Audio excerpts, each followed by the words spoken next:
Selamat datang di channel Bongkar Kisah Rahasia. Jangan lupa like, komen, dan subscribe, biar tetap semangat dalam bercerita. Kalau boleh tahu kalian dari mana saja, bisa komen di bawah. Kali ini akan membahas tentang ritual jam 3 dini hari. Suasana malam di perumahan tua itu terasa sangat mencekam dan sepi. Hanya suara detak jam dinding di ruang tengah yang terdengar membelah keheningan. Angin kencang dari luar sesekali menghantam jendela kaca yang sudah kusam, menimbulkan suara berderit panjang yang menyakitkan telinga. Di dalam kamar yang luas namun terasa sangat pengap, Rina sedang duduk terdiam di tepi tempat tidur. Pandangan mata Rina kosong, tertuju pada jam dinding yang terus bergerak dengan sangat lambat. Setiap detik yang berlalu terasa seperti beban berat yang menindih pundak. Jarum jam kini menunjukkan pukul 2:55. Sebentar lagi, tepat saat jarum pendek menunjuk angka 3, Rina harus segera berdiri dan memulai tugas yang sangat melelahkan. Tugas itu bukan sekadar memberikan obat atau membantu orang sakit pada umumnya. Sudah hampir 1 tahun penuh Rina harus merawat ibu mertua yang terbaring lumpuh total. Penyakit wanita tua itu sangat misterius dan tidak masuk akal secara medis. Kulitnya pucat pasi hampir transparan, namun sepasang matanya selalu terbuka lebar. Mata itu seolah tidak pernah berkedip, selalu mengawasi setiap gerak-gerik di dalam ruangan dengan tatapan yang tajam dan dingin. Tidak ada satupun dokter spesialis yang mampu menjelaskan mengapa kondisi fisik sang ibu mertua terus menurun drastis meskipun semua hasil pemeriksaan laboratorium menunjukkan hasil yang normal. Rina menghela napas panjang untuk melepaskan sedikit sesak di dadanya. Rasa lelah yang luar biasa telah menyelimuti sekujur tubuh selama berbulan-bulan. Bayu, sang suami, selalu menanamkan aturan yang sangat ketat. Bayu mengatakan bahwa tepat pukul 3 dini hari adalah waktu yang paling krusial bagi keselamatan ibunya. Menurut penjelasan Bayu, pada jam tersebut metabolisme tubuh manusia berada di titik paling rendah. Oleh karena itu, obat herbal khusus harus masuk ke dalam tubuh sang ibu tepat waktu tanpa boleh terlambat 1 menit pun. Bayu memperingatkan dengan nada yang sangat serius bahwa jika Rina terlambat sedikit saja, napas sang ibu akan tersengal hebat dan tubuhnya akan mengalami kejang yang mengerikan. Lantai kayu di lorong rumah mengeluarkan suara derit halus saat Rina mulai melangkah menuju dapur. Rina harus menyiapkan air hangat dan sebuah ramuan herbal cair berwarna hitam pekat yang sudah disiapkan oleh Bayu di dalam botol kaca kecil. Bau ramuan itu sungguh aneh dan sangat menyengat hidung. Aromanya mirip dengan bau daging yang mulai membusuk namun bercampur dengan wangi rempah-rempah yang sangat tajam dan menusuk. Meskipun setiap kali mencium bau itu Rina merasa mual, tidak ada keberanian untuk bertanya lebih lanjut. Sebagai menantu yang menumpang di rumah besar milik keluarga suaminya, tanggung jawab ini harus diterima dengan pasrah. Pukul 3 tepat. Jantung Rina berdegup sedikit lebih kencang saat tangannya menyentuh gagang pintu kamar ibu mertua. Pintu kayu jati yang berat itu terbuka dengan suara gesekan yang rendah. Suasana di dalam kamar itu selalu terasa berkali-kali lipat lebih dingin dibandingkan bagian rumah yang lain. Di atas ranjang besar yang dikelilingi kelambu putih, wanita tua itu terbaring kaku seperti mayat. Begitu Rina melangkah masuk, mata sang ibu mertua langsung bergerak mengikuti posisi Rina. Tidak ada kata-kata yang pernah terucap dari bibir yang membiru itu, hanya suara napas yang berat, serak, dan tidak beraturan. Rina mulai melakukan prosedur perawatan dengan sangat hati-hati. Rina membuka kancing baju daster ibu mertua untuk membersihkan luka-luka aneh di bagian punggung. Namun, ada sesuatu yang berbeda malam ini. Keanehan yang belum pernah terjadi sebelumnya mulai terasa saat Rina memeras handuk hangat. Suhu tubuh ibu mertua terasa jauh lebih panas dari biasanya. Kulitnya seolah memancarkan hawa panas yang membara dari dalam tulang, padahal ruangan itu sangat dingin. Saat Rina menyeka keringat dingin di dahi wanita itu, Rina merasa seperti sedang menyentuh permukaan logam yang habis dipanaskan. Ketakutan mulai merayap di hati Rina saat menyadari bahwa tatapan ibu mertua malam ini terasa lebih hidup dan penuh amarah. Rina mencoba menenangkan diri dan tetap fokus menyelesaikan tugasnya, menuangkan cairan hitam ke dalam mulut sang ibu mertua. Cairan itu ditelan dengan bunyi tegukan yang sangat keras, hampir seperti suara binatang yang sedang kelaparan. Setelah selesai, Rina segera merapikan peralatan dan bergegas keluar. Di ambang pintu, Rina sempat menoleh ke belakang dan sekilas melihat bayangan hitam besar yang berdiri tepat di samping tempat tidur ibu mertua. Namun saat Rina mengucek mata, bayangan itu hilang seketika. Rina menutup pintu dengan napas terengah, menyadari bahwa rumah ini menyimpan rahasia yang jauh lebih gelap dari sekadar penyakit fisik. Pesan di telapak tangan. Keesokan harinya, keadaan di rumah besar itu menjadi sedikit berbeda dari biasanya. Bayu akhirnya memutuskan untuk memanggil seorang perawat bantuan karena melihat kondisi kesehatan Rina yang mulai menurun drastis. Rina memang terlihat sangat pucat dan lingkaran hitam di bawah matanya semakin jelas.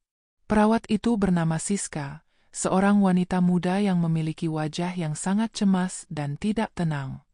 Sejak pertama kali Siska menginjakkan kaki di ruang tamu, wanita itu lebih banyak menunduk dan menghindari kontak mata dengan siapapun. Gerak-geriknya terlihat sangat gelisah, seolah-olah Siska sedang diawasi oleh ribuan mata yang tidak terlihat dari balik tembok rumah yang tebal. Rina awalnya merasa sedikit lega karena setidaknya ada orang lain yang bisa diajak berbagi tugas. Namun, perasaan lega itu tidak bertahan lama. Rina mulai memperhatikan ada sesuatu yang sangat janggal dari cara Bayu memperlakukan Siska. Suaminya itu menatap sang perawat dengan tatapan yang sangat dingin, penuh selidik, dan syarat akan ancaman yang tidak terucap. Setiap kali Siska mencoba mendekati Rina untuk sekadar berbasa-basi atau menanyakan letak peralatan medis, Bayu akan selalu muncul secara tiba-tiba entah dari mana. Bayu seolah sedang menjaga agar tidak ada komunikasi pribadi yang terjalin di antara kedua wanita tersebut. Ketegangan di dalam rumah semakin meningkat seiring berjalannya hari. Siska sering terlihat gemetar saat harus masuk ke kamar ibu mertua sendirian.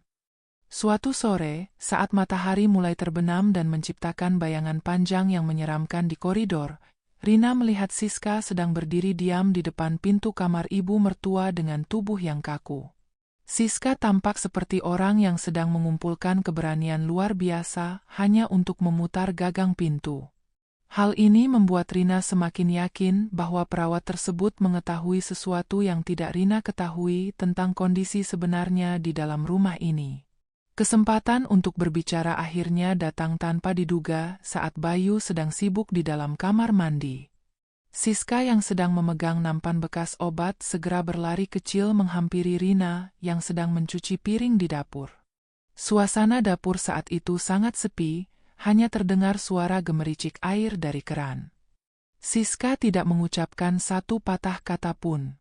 Wajah perawat itu sangat pucat pasi dan telapak tangannya terlihat basah oleh keringat dingin. Dengan gerakan yang sangat cepat dan tersembunyi dari sudut pandang koridor, Siska menarik tangan Rina secara paksa. Siska menyelipkan sebuah lipatan kertas kecil yang sangat tipis ke telapak tangan Rina. Siska kemudian menutup jari-jari Rina dengan kuat, seolah memberi peringatan keras agar kertas itu tidak jatuh atau terlihat oleh siapapun. Mata Siska berkaca-kaca saat menatap Rina dengan tatapan yang sangat dalam dan penuh permohonan. Tanpa mengeluarkan suara, bibir Siska bergerak-gerak perlahan membentuk sebuah kalimat yang sangat sulit untuk dibaca dengan cepat, namun sorot matanya menyampaikan rasa takut yang luar biasa.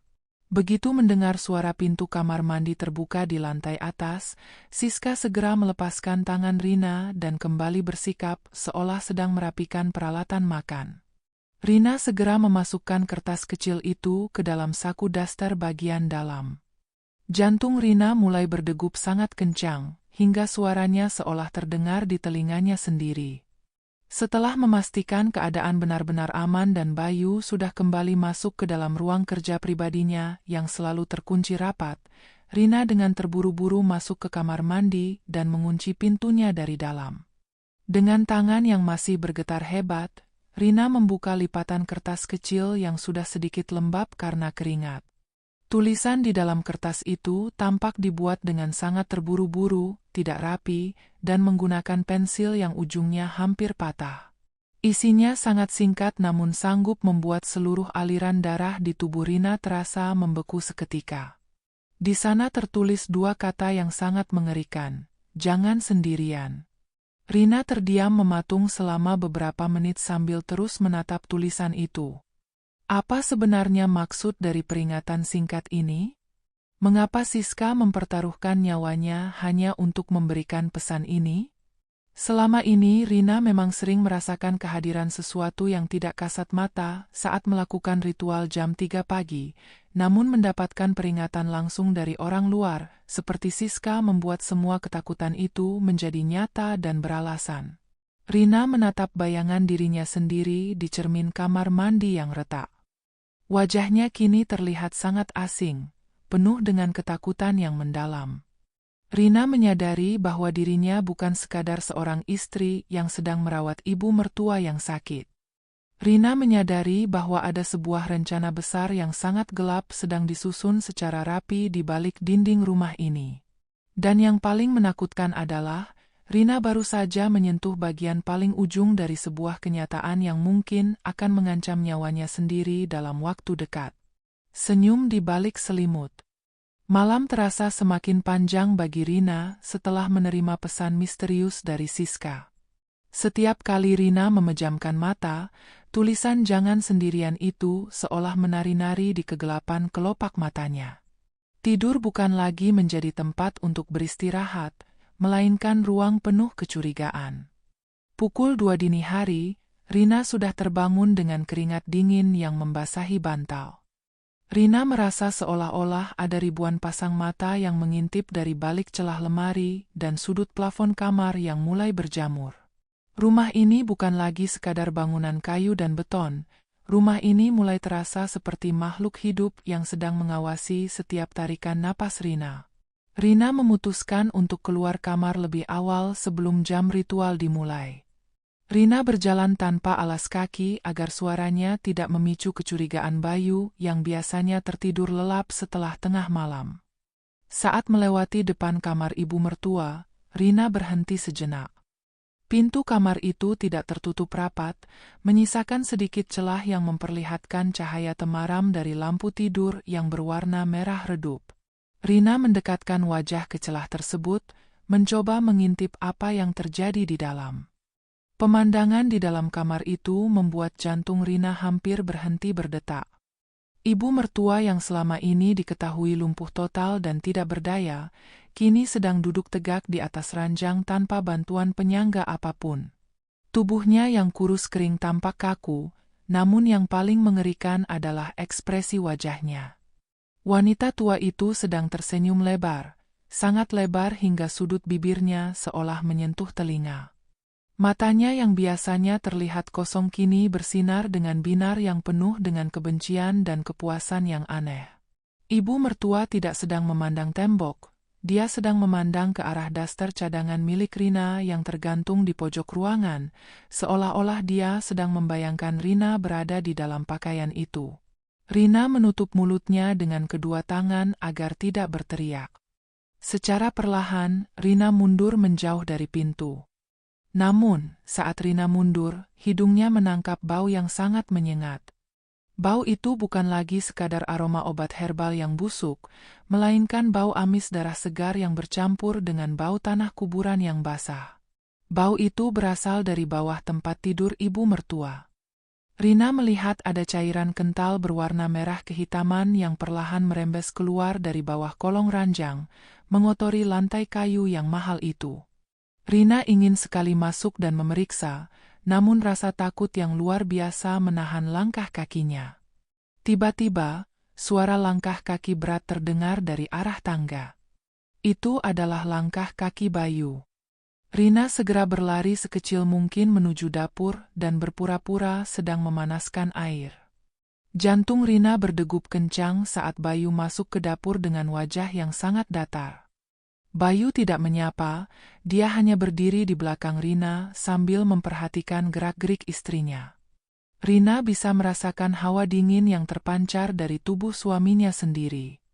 Bayu kemudian bertanya dengan suara rendah yang serak, apakah persiapan untuk jam 3 sudah siap?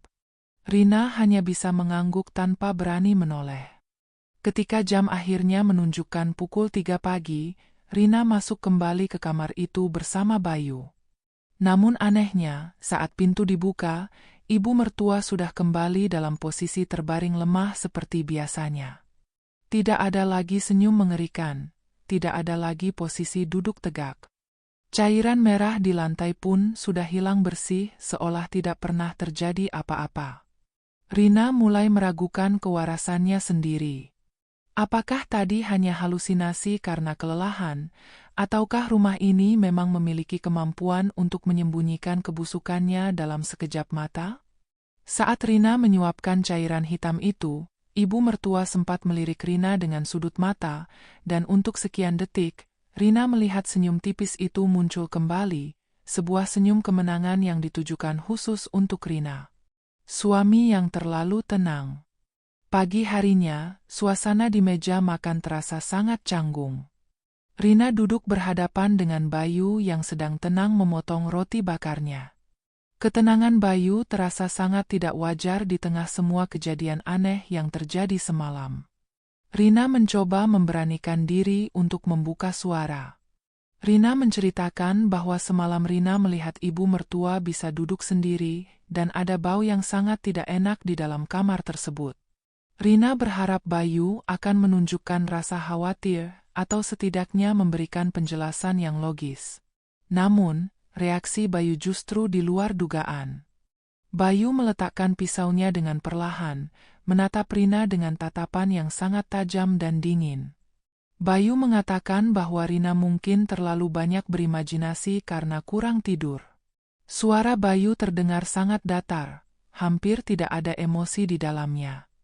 Bayu kemudian menambahkan bahwa tugas Rina hanyalah merawat dan tidak perlu banyak bertanya atau memperhatikan hal-hal yang tidak penting. Kata-kata Bayu terdengar seperti sebuah peringatan keras yang terselubung. Rina merasa bahwa orang yang sedang duduk di depannya saat ini bukan lagi suaminya yang dulu penuh kasih sayang, melainkan orang asing yang memiliki agenda tersembunyi. Setelah sarapan, Rina mencoba untuk mencari alasan agar bisa keluar rumah sebentar, mungkin untuk pergi ke pasar atau sekadar mencari udara segar. Namun, Rina terkejut saat mendapati bahwa semua pintu keluar rumah kini telah dikunci dari luar. Bahkan jendela-jendela di lantai bawah telah dipasang teralis besi tambahan yang belum pernah ada sebelumnya. Bayu mengatakan bahwa belakangan ini banyak terjadi pencurian di lingkungan sekitar, sehingga dia merasa perlu meningkatkan keamanan rumah. Alasan itu terdengar sangat dibuat-buat di telinga Rina. Rina kini menyadari bahwa dirinya bukan lagi seorang nyonya rumah, melainkan seorang tawanan. Kecurigaan Rina semakin memuncak saat Rina mencoba mencari keberadaan Siska. Perawat itu tidak terlihat sejak pagi tadi. Saat Rina bertanya pada Bayu, suaminya hanya menjawab singkat bahwa Siska sudah berhenti bekerja karena ada urusan keluarga yang mendadak. Jawaban itu terasa sangat janggal mengingat betapa ketakutannya Siska kemarin saat memberikan pesan rahasia itu. Rina yakin bahwa sesuatu yang buruk telah terjadi pada Siska. Apakah Siska diusir karena mencoba memperingatkan Rina, ataukah Siska mengalami nasib yang lebih buruk lagi di tangan suaminya sendiri? Sore itu, Rina tanpa sengaja melewati ruang kerja Bayu yang pintunya sedikit terbuka, sebuah pemandangan yang sangat langka. Rina mengintip ke dalam dan melihat Bayu sedang berbicara melalui telepon dengan suara yang sangat pelan. Rina mencoba menempelkan telinganya ke dinding kayu. Rina mendengar Bayu menyebutkan kata ritual, pengorbanan, dan kesepakatan yang harus segera diselesaikan sebelum bulan purnama tiba. Jantung Rina mencelos. Rina teringat akan polis asuransi dan dokumen-dokumen yang pernah sekilas dia lihat di dalam laci tempo hari. Rina kemudian menyelinap masuk ke dalam gudang kecil di belakang rumah, tempat penyimpanan barang-barang tua keluarga. Di sana, Rina menemukan sebuah kotak kayu tua yang tersembunyi di balik tumpukan koran bekas. Di dalam kotak itu terdapat foto-foto lama keluarga Bayu. Ada satu foto yang menarik perhatian Rina. Foto itu menunjukkan pernikahan kakak laki-laki Bayu dengan seorang wanita yang sangat cantik. Namun, saat Rina mencari tahu keberadaan wanita itu sekarang, Rina teringat cerita tetangga bahwa istri kakak Bayu meninggal secara mendadak karena sakit misterius tak lama setelah mereka menikah. Pola yang sama seolah mulai terlihat. Rina menyadari bahwa dirinya kemungkinan besar adalah korban berikutnya dalam silsilah keluarga yang terkutuk ini. Setiap detik ini terasa seperti hitungan mundur menuju tengah malam yang akan menentukan hidup atau matinya. Penemuan di kamar perawat. Kepergian Siska yang mendadak meninggalkan lubang besar dalam rasa aman yang dimiliki Rina. Rumah besar ini sekarang terasa lebih sunyi namun sekaligus lebih bising oleh suara-suara aneh yang berasal dari dalam dinding. Rina tidak bisa menerima begitu saja alasan Bayu bahwa Siska pergi karena urusan keluarga.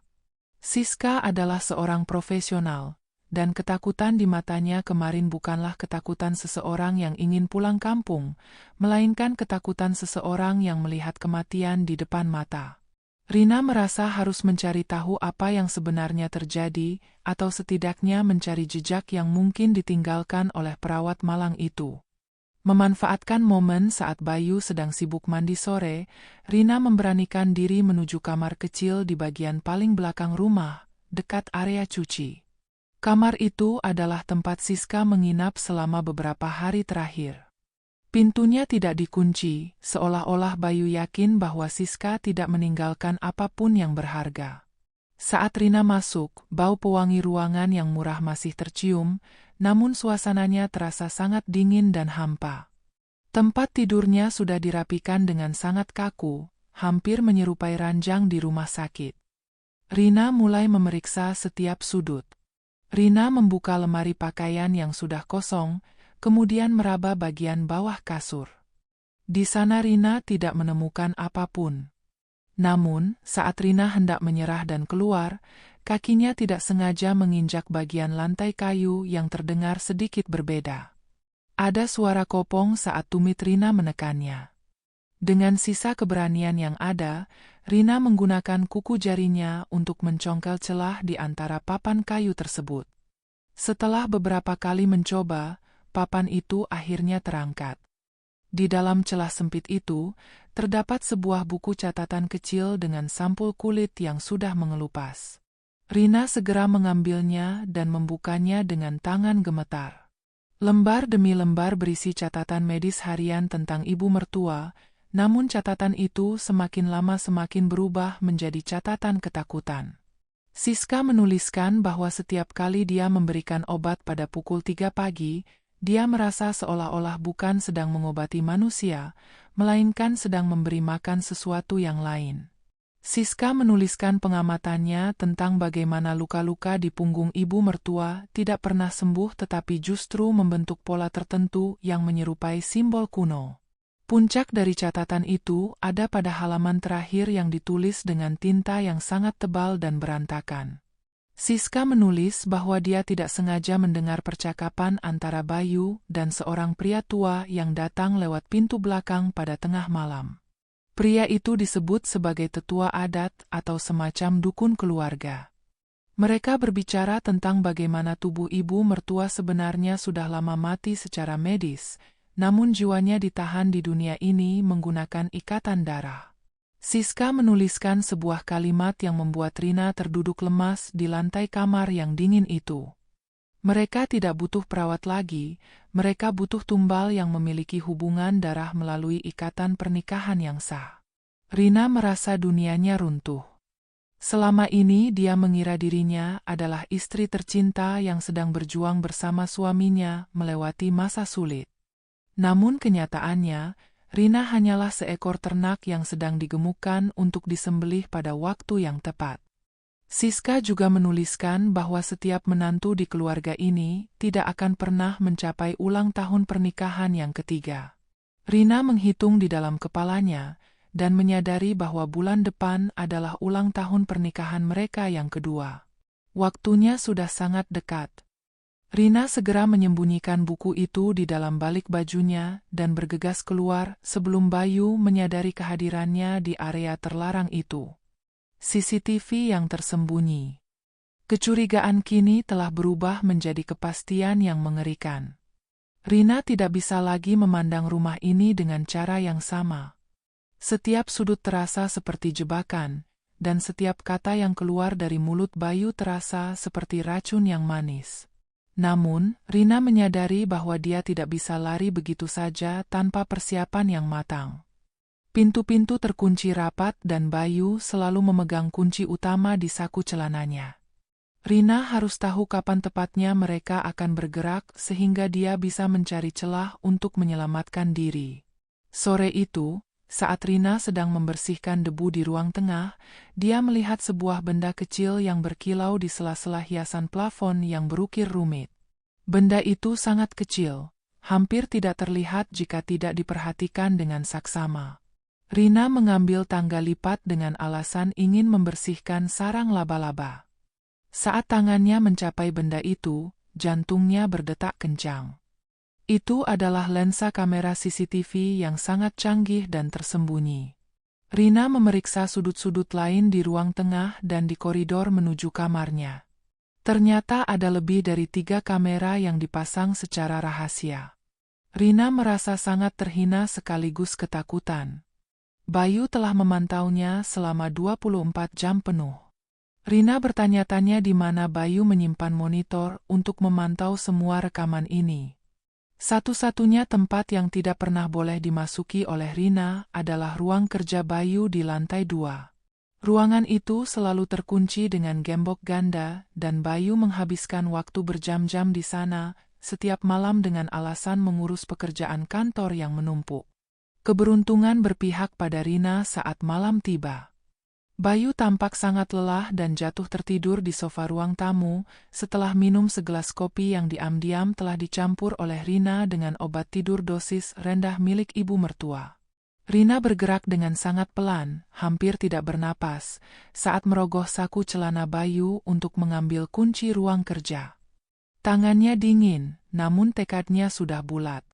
Setelah berhasil mendapatkan kunci itu, Rina naik ke lantai 2 dengan langkah yang sangat ringan.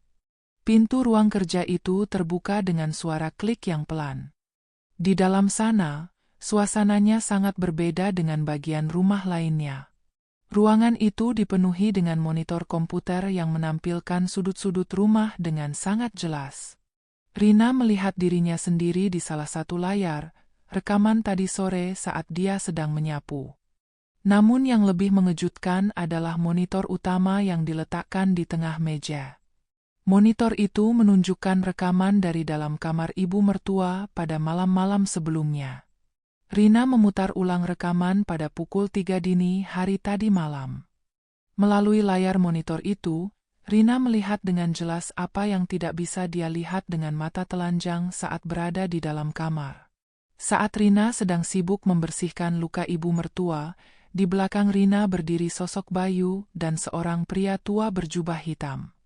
Mereka tidak berdiri secara fisik di sana, tetapi bayangan mereka terlihat jelas di rekaman CCTV. Bayu memegang sebuah belati kecil dan pria tua itu melakukan gerakan-gerakan tangan di atas kepala Rina, seolah sedang mengambil sesuatu dari ubun-ubunnya. Lebih mengerikan lagi, rekaman itu memperlihatkan bahwa setiap kali Rina menyuapkan cairan hitam itu, ibu mertua tidak menelannya. Cairan itu seolah-olah diserap oleh pori-pori kulit lehernya yang keriput. Di layar itu juga terlihat bahwa ibu mertua sebenarnya sedang berbicara, meskipun secara fisik bibirnya tidak bergerak. Ada teks kecil di bawah layar monitor, sebuah catatan digital yang dibuat oleh Bayu. Catatan itu berisi jadwal ritual terakhir yang akan dilakukan tepat pada malam bulan purnama lusa. Di sana tertulis dengan jelas nama Rina sebagai subjek utama untuk transfer energi kehidupan. Rina gemetar hebat hingga hampir menjatuhkan mouse komputer.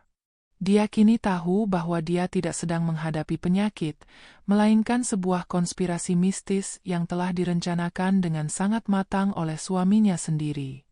Rahasia di balik asuransi dan warisan. Setelah keluar dari ruang kerja Bayu dengan jantung yang masih berdegup kencang, Rina tidak bisa langsung kembali ke kamarnya. Informasi yang baru saja dia dapatkan dari monitor CCTV itu terasa seperti pisau yang mengiris kesadarannya. Rina menyadari bahwa waktu yang dia miliki sangat terbatas. Jika ritual itu akan dilaksanakan pada malam bulan purnama lusa, maka besok adalah kesempatan terakhir bagi Rina untuk mencari bukti lain yang mungkin bisa digunakan untuk meminta bantuan atau sekadar memahami seberapa jauh Bayu telah merencanakan pengkhianatan ini. Rina teringat bahwa Bayu selalu menyimpan sebuah tas kerja berbahan kulit buaya di dalam laci bawah meja rias di kamar mereka. Laci itu biasanya terkunci, namun Rina kini memegang kunci cadangan yang dia ambil dari gantungan kunci utama Bayu tadi. Dengan gerakan yang sangat hati-hati agar tidak menimbulkan suara sekecil apapun, Rina membuka laci tersebut. Di dalamnya terdapat tumpukan map berwarna biru tua yang tertata dengan sangat rapi, seolah-olah dokumen-dokumen itu adalah harta paling berharga bagi Bayu. Saat membuka map pertama, napas Rina seolah terhenti. Itu adalah sebuah polis asuransi jiwa atas nama Rina. Nilai pertanggungannya sangat fantastis, sebuah angka yang tidak akan pernah bisa mereka hasilkan meskipun bekerja seumur hidup. Namun, yang membuat bulu kuduk Rina berdiri adalah bagian ahli warisnya. Nama Bayu tertulis di sana sebagai penerima tunggal jika Rina meninggal karena kecelakaan atau sakit yang tidak terduga. Tanggal pendaftaran polis itu ternyata tepat 1 bulan setelah pernikahan mereka, membuktikan bahwa sejak awal Bayu sudah memandang Rina bukan sebagai pendamping hidup, melainkan sebagai investasi berdarah. Rina membalik halaman demi halaman dan menemukan dokumen lain yang jauh lebih mengerikan. Ada sebuah surat pernyataan pengalihan aset tanah dan rumah yang selama ini atas nama orang tua Rina. Di sana tertulis tanda tangan Rina yang terlihat sangat sempurna, namun Rina sangat yakin bahwa dia tidak pernah menandatangani dokumen semacam itu. Bayu telah memalsukan tanda tangannya dengan sangat teliti. Rina merasa sangat bodoh karena selama ini terlalu percaya dan menyerahkan semua urusan administrasi kepada suaminya tanpa pernah bertanya sedikit pun. Di bagian paling bawah map, terdapat sebuah amplop coklat kecil yang berisi foto-foto lama yang tampak kusam. Rina mengeluarkannya dan melihat foto-foto beberapa wanita yang berbeda-beda. Di belakang setiap foto terdapat catatan tanggal lahir dan tanggal kematian. Rina mengenali salah satunya sebagai istri kakak laki-laki Bayu yang pernah dia lihat di gudang sebelumnya. Namun, ada 3 wanita lain yang tidak Rina kenal. Semua wanita itu memiliki satu kemiripan fisik yang mencolok dengan Rina, yaitu memiliki tanda lahir kecil di bagian leher belakang. Rina meraba lehernya sendiri dan menyadari bahwa tanda lahir yang selama ini dia anggap biasa ternyata adalah kriteria utama dalam pemilihan korban untuk keluarga ini. Rina merasa mual yang luar biasa. Dia kini memahami bahwa pernikahan ini adalah sebuah perburuan. Bayu tidak pernah mencintainya. Bayu mencarinya, memantaunya, dan akhirnya menikahinya hanya karena Rina memenuhi syarat sebagai wadah energi bagi ibu mertua. Setiap senyum manis, setiap perhatian, dan setiap kata-kata cinta yang diucapkan Bayu selama 2 tahun terakhir hanyalah akting untuk memastikan Rina tetap tinggal di rumah ini sampai waktu ritual tiba. Rina segera merapikan kembali dokumen-dokumen itu dan mengunci laci dengan tangan yang masih gemetar hebat. Dia harus segera menyusun rencana untuk keluar, namun dia tahu bahwa Bayu pasti sudah menyadari bahwa obat tidurnya tidak bekerja secara alami jika Rina tidak bertindak dengan sangat tenang mulai saat ini. Teh yang terasa pahit. Pagi harinya, suasana di rumah itu terasa sangat menekan. Langit di luar tampak mendung dan kelabu, seolah-olah alam pun tahu bahwa sesuatu yang buruk akan segera terjadi. Rina berusaha sekuat tenaga untuk bersikap normal di depan Bayu. Rina menyiapkan sarapan seperti biasa, meskipun tangannya terasa sangat lemas saat memegang pisau dapur. Setiap kali mata mereka bertemu, Rina harus berjuang keras agar ketakutan yang ada di dalam hatinya tidak terpancar keluar. Bayu tampak sedikit lebih diam hari ini, pandangannya seringkali kosong namun penuh dengan rencana. Pukul 3 sore, waktu yang biasanya digunakan Rina untuk beristirahat sejenak, Bayu datang ke kamar dengan membawa sebuah nampan kecil. Di atas nampan itu terdapat secangkir teh hangat yang masih mengepulkan uap. Bayu mengatakan dengan suara yang lembut namun terasa sangat dingin, bahwa Rina terlihat sangat lelah dan perlu meminum teh herbal ini agar bisa tidur lebih nyenyak nanti malam. Bayu meletakkan cangkir itu di meja samping tempat tidur dan duduk di kursi di pojok ruangan, menunggu Rina untuk meminumnya. Rina mencium aroma teh itu. Wanginya sangat mirip dengan cairan hitam yang selalu diberikan kepada ibu mertua, namun kali ini aromanya lebih samar dan dicampur dengan wangi melati yang sangat kuat. Rina tahu betul bahwa teh ini bukan untuk kesehatannya. Ini adalah cara Bayu untuk memastikan Rina tidak akan bangun atau melakukan perlawanan saat ritual dimulai. Rina menatap cangkir itu dengan perasaan ngeri, namun dia sadar bahwa menolak secara terang-terangan hanya akan membuat Bayu menggunakan kekerasan fisik. Dengan kecerdikan yang muncul dari rasa terdesak, Rina berpura-pura hendak mengambil biskuit di dalam laci meja.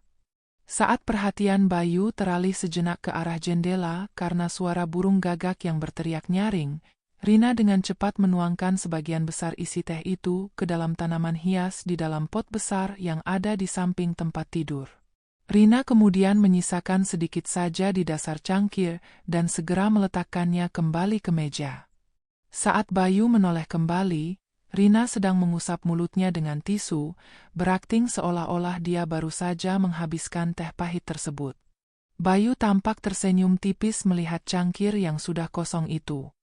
Dia kemudian berdiri dan mengelus rambut Rina dengan gerakan yang sangat pelan. Namun bagi Rina, sentuhan itu terasa seperti seekor ular yang sedang melata di kulitnya. Bayu mengatakan bahwa semuanya akan segera berakhir dan Rina tidak perlu merasa takut lagi. Setelah itu, Bayu keluar dari kamar dan mengunci pintu dari luar, sesuatu yang belum pernah dia lakukan pada siang hari sebelumnya. Rina segera berlari ke arah pot tanaman dan menggali tanahnya sedikit agar teh yang dia tuang tadi meresap lebih dalam dan tidak meninggalkan bau yang mencurigakan. Rina kini terkurung di dalam kamarnya sendiri. Dia tahu bahwa dalam beberapa jam ke depan, saat matahari terbenam dan bulan purnama mulai naik, mereka akan datang menjemputnya. Rina tidak punya banyak waktu. Dia mulai memeriksa seluruh isi kamar untuk mencari benda apapun yang bisa digunakan sebagai senjata atau alat untuk melarikan diri. Rina menemukan sebuah gunting kain yang cukup tajam di dalam kotak jahitnya. Dia menyembunyikan gunting itu di balik ikat pinggang dasternya. Sambil menunggu kegelapan datang, Rina terus mengamati jam. Setiap detakan terasa seperti vonis mati. Dia teringat pesan dari perawat Siska dan catatan di buku kulit itu. Dia harus tetap sadar sepenuhnya. Jika dia kehilangan kesadaran sedikit saja, maka nyawanya akan menjadi milik keluarga ini selamanya. Rina mulai merancang sebuah rencana nekat. Dia akan berpura-pura pingsan akibat efek teh tersebut, menunggu sampai mereka membawanya ke tempat ritual, dan di sanalah dia akan melakukan serangan balik yang menentukan. Keheningan di dalam rumah itu kini bukan lagi sebuah ketenangan, melainkan kesunyian sebelum badai besar yang akan menghancurkan segala sesuatu yang selama ini Rina anggap sebagai rumah. Perjamuan kegelapan. Matahari telah tenggelam sepenuhnya di balik cakrawala, meninggalkan langit yang berwarna merah darah sebelum akhirnya berubah menjadi hitam pekat. Cahaya bulan purnama mulai merangkak naik, menembus celah-celah teralis besi di jendela kamar Rina. Di dalam kegelapan itu, Rina berbaring kaku di atas tempat tidurnya. Tubuhnya tidak bergerak sedikit pun, matanya terpejam rapat, namun seluruh inderanya sedang dalam keadaan siaga penuh. Rina sedang melakukan akting terbesar dalam hidupnya, berpura-pura telah jatuh ke dalam tidur yang dalam akibat teh beracun yang diberikan Bayu sore tadi. Pukul 2 dini hari, suara kunci pintu kamarnya yang diputar secara perlahan terdengar memecah keheningan. Rina mengatur napasnya agar tetap teratur dan berat, persis seperti orang yang sedang tidak sadarkan diri. Pintu terbuka sepenuhnya, dan suara langkah kaki Bayu terdengar mendekat. Rina merasakan hawa dingin yang luar biasa saat Bayu berdiri tepat di samping tempat tidurnya. Bayu tidak segera menyentuhnya, dia terdiam cukup lama, seolah-olah sedang memastikan bahwa istrinya benar-benar sudah tidak berdaya. Kemudian, terdengar suara langkah kaki lain yang lebih ringan dan terseret. Itu adalah suara langkah kaki pria tua berjubah hitam yang Rina lihat di monitor CCTV. Tanpa sepatah kata pun, Rina merasakan tubuhnya diangkat dengan kasar. Bayu memanggul tubuh Rina di atas bahunya. Rina tetap menjaga tubuhnya agar terkulai lemas seperti boneka kain. Dia dibawa keluar kamar, melewati lorong-lorong rumah yang kini terasa sangat asing dan berbau kemenyan yang sangat kuat. Mereka turun menuju lantai bawah, namun tidak berhenti di ruang tamu. Bayu melangkah menuju sebuah pintu kecil di bawah tangga yang selama ini selalu tertutup rapat dan tersembunyi di balik lemari besar. Suara engsel pintu yang berkarat terbuka, mengeluarkan aroma tanah basah dan busuk yang sangat menyengat dari arah bawah. Rina merasa mereka sedang menuruni tangga semen yang sempit dan lembab.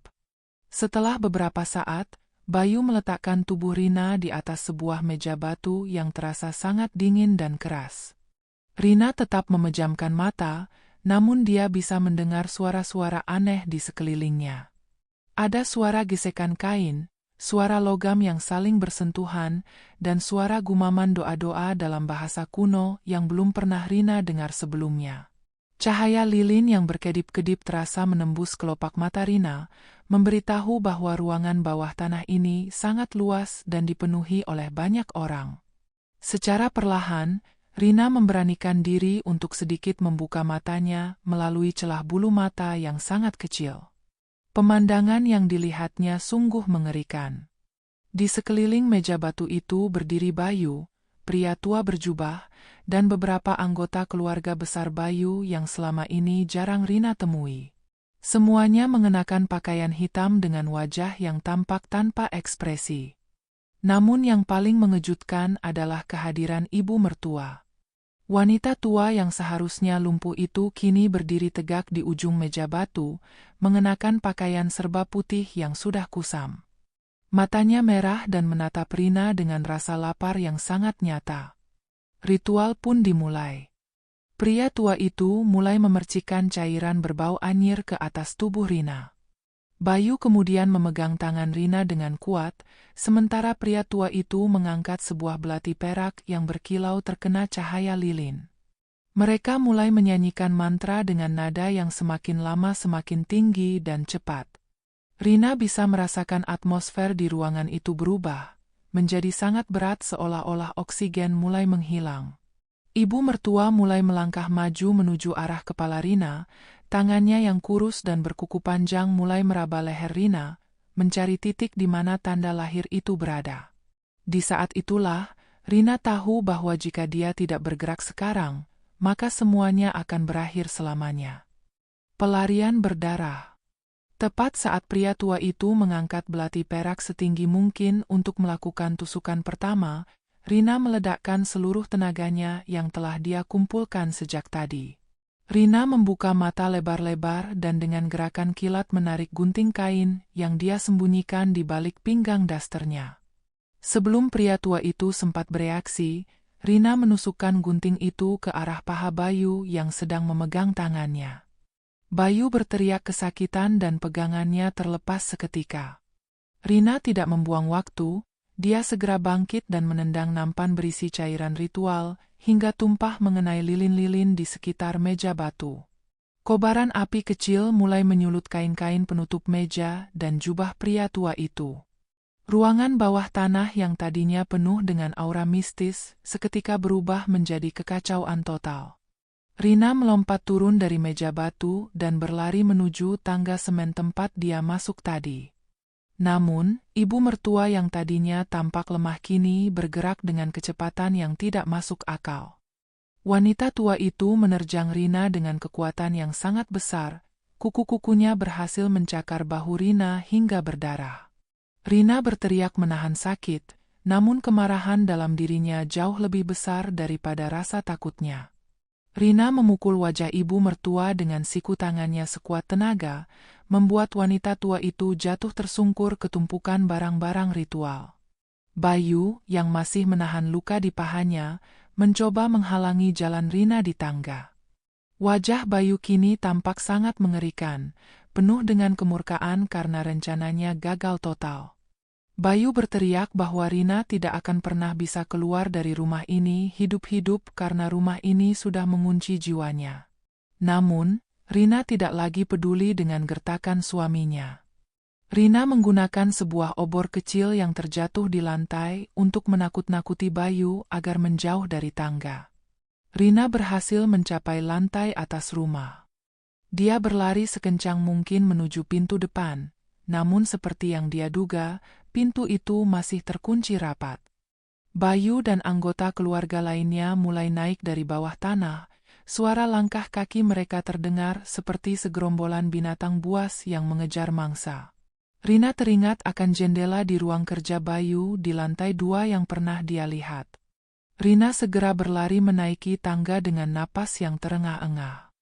Di belakangnya, suara ibu mertua terdengar tertawa melengking, sebuah suara yang bukan lagi berasal dari tenggorokan manusia. Rina mendobrak pintu ruang kerja Bayu. Dia tidak lagi mencari kunci, dia mengambil sebuah kursi kayu berat dan menghantamkannya ke arah jendela kaca yang dilapisi teralis besi. Setelah beberapa kali hantaman keras, kaca itu pecah berkeping-keping. Namun teralis besi itu masih menghalangi jalannya. Rina kemudian melihat sebuah botol alkohol pembersih di atas meja Bayu. Dengan nekat, Rina menyiramkan alkohol itu ke arah tumpukan dokumen-dokumen asuransi dan data rahasia keluarga Bayu, lalu menyulutnya dengan korek api yang ada di sana. Ruang kerja itu mulai terbakar dengan cepat. Asap tebal mulai memenuhi ruangan, membuat Bayu dan yang lainnya kesulitan untuk mendekat. Dalam kondisi yang sangat mendesak, Rina melihat bahwa salah satu baut teralis besi itu tampak longgar karena karat yang tersembunyi di balik ket. Rina menggunakan gunting kainnya untuk mencongkel baut tersebut sekuat tenaga. Saat pintu ruang kerja mulai roboh akibat api, teralis itu akhirnya terlepas satu sisi. Rina merangkak keluar melalui celah sempit itu dan melompat dari lantai 2 menuju ke arah semak-semak lebat di bawah. Tubuh Rina menghantam tanah dengan keras, membuatnya sempat sesak napas selama beberapa saat. Namun, saat dia melihat api mulai melalap bagian atas rumah besar itu, kekuatannya kembali muncul. Rina terus berlari menembus kegelapan malam, menuju gerbang utama yang untungnya bisa dibuka dari sisi dalam melalui celah kecil. Dia berlari sejauh mungkin hingga mencapai jalan raya utama. Di kejauhan, Rina bisa melihat rumah keluarga Bayu kini telah menjadi obor raksasa di tengah kegelapan malam. Rahasia gelap, ibu mertua, dan suaminya kini terkubur di dalam api yang menyucikan. Rina terjatuh di pinggir jalan saat sebuah lampu mobil patroli polisi mulai terlihat mendekat. Dia selamat, namun dia tahu bahwa bekas luka di jiwanya akan selalu ada, mengingatkannya pada malam di mana dia hampir kehilangan nyawanya demi sebuah tradisi berdarah.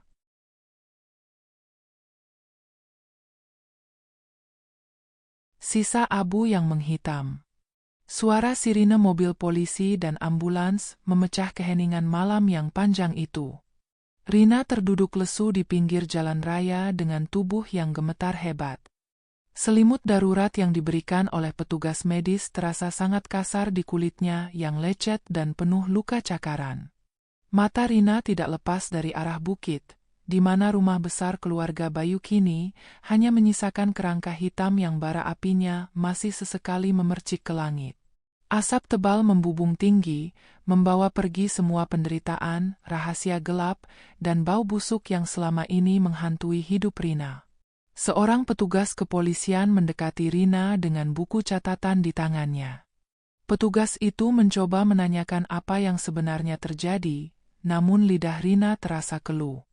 Bagaimana mungkin Rina menjelaskan tentang ritual jam 3 pagi, tentang ibu mertua yang bisa berdiri tegak, atau tentang kontrak nyawa yang ditandatangani dengan darah? Di dunia yang modern ini, cerita Rina akan terdengar seperti igauan orang gila. Namun, luka-luka di tubuh Rina dan sisa-sisa bangunan yang terbakar adalah bukti nyata bahwa ada kekerasan yang terjadi di sana malam itu. Rina kemudian dibawa ke rumah sakit terdekat untuk mendapatkan perawatan intensif. Di dalam ambulans, Rina terus menggenggam erat buku catatan kecil milik Siska yang berhasil dia selamatkan di balik bajunya. Buku itu adalah satu-satunya bukti fisik yang menjelaskan bahwa ada orang lain yang melihat kegilaan di rumah itu sebelum dirinya. Rina merasa sangat berdosa karena tidak bisa menyelamatkan Siska, namun dia bersumpah bahwa kepergian perawat itu tidak akan menjadi sia-sia. Rina akan memastikan bahwa dunia tahu apa yang dilakukan keluarga Bayu di balik pintu-pintu yang terkunci rapat itu. Di rumah sakit, saat fajar mulai menyingsing, seorang detektif datang mengunjungi Rina. Detektif itu mengabarkan bahwa petugas pemadam kebakaran telah menemukan beberapa kerangka manusia di reruntuhan ruang bawah tanah. Yang mengejutkan, jumlah kerangka itu lebih banyak daripada anggota keluarga yang tinggal di sana. Ada kerangka yang sudah sangat tua dan hancur, namun ada juga kerangka yang tampak masih baru. Rina hanya bisa terdiam sambil meneteskan air mata. Dia tahu bahwa kerangka-kerangka itu adalah para pendahulu yang gagal melarikan diri, para menantu yang nasibnya berakhir di atas meja batu itu. Detektif itu juga menyebutkan bahwa jasad Bayu dan ibunya belum ditemukan secara utuh. Tim pencari hanya menemukan sisa-sisa pakaian dan beberapa benda logam yang meleleh. Hal ini membuat Rina merasa tidak tenang. Meskipun rumah itu sudah hancur, rasa takut bahwa mereka masih berkeliaran di luar sana terus membayangi pikirannya. Rina mulai merasa bahwa api mungkin menghancurkan fisik mereka, tetapi kebencian dan kutukan yang mereka pelihara mungkin tidak akan padam begitu saja. Setiap kali pintu kamar rumah sakit berderit, jantung Rina meloncat, mengira Bayu akan muncul dengan belati peraknya. Selama beberapa hari di rumah sakit, Rina menghabiskan waktu dengan membaca ulang catatan Siska. Dia menemukan satu halaman yang terlipat rapi di bagian paling belakang. Di sana Siska menuliskan sebuah alamat kantor pengacara di pinggir kota.